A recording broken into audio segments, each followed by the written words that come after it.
মা, বলছি তুমি সসপ্যানে আবার চা করেছো? এতটা দুধ দিয়ে গাঢ় গাঢ় চা লেগে আছে, আর তুমি আবার চা খাচ্ছো? তুমি যে সন্ধ্যাবেলা চা খেলে একবার, কতবার চা খেতে হয়? না গো, ঠান্ডা লাগছে ওই জন্য আর এক কাপ চা করে খাইলাম বাবা।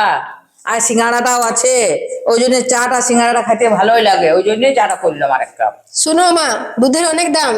দুধটা আসে বাচ্চার খাবার জন্য, তার থেকে চায়ের জন্য হয়, সে ঠিক আছে, কিন্তু একবার একবার সবাই চা খাবে না? সকালে একবার, সন্ধ্যায় একবার, তারপর তুমি মাঝে মাঝে 3-4 বার চা খেয়েই যাবে। অত দুধ কোথা থেকে আসবে? কত দাম জানো দুধের? চা, চিনি সবকিছু দাম আছে, গ্যাসটাও তো নষ্ট হচ্ছে। ওরকম চললে হবে না। তোমার ছেলে কত কষ্ট করে রোজগার করে, তুমি এরকম ভাবে রাখলে হবে?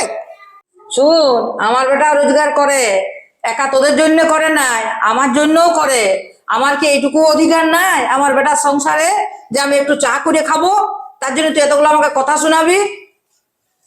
তোমার ছেলে রোজগার করে ঠিকই, কিন্তু রোজগারের টাকা সব চায়ে আর দুধে উড়িয়ে দিলে হবে না।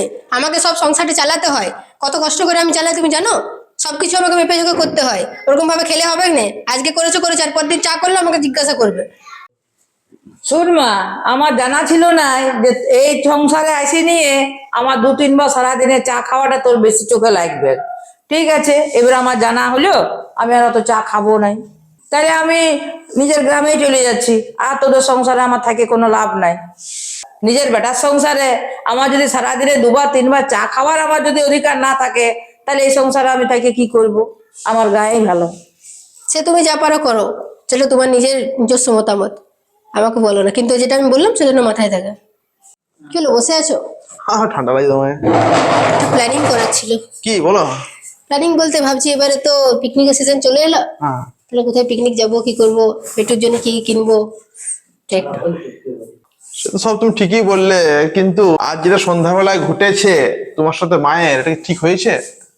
আমি খবর সব পাইছি, না পাওয়া আমি হয়নি। তুমি প্ল্যানিং করছো আমরা যাব ঘুরতে, সেখানে আমরা খরচা করবো 10-15 হাজার টাকা, কিন্তু এক কাপ চায়ের জন্য যে ঝামেলাটা কি হলো ঘরের মধ্যে, সেটা কি ঠিক হয়েছে?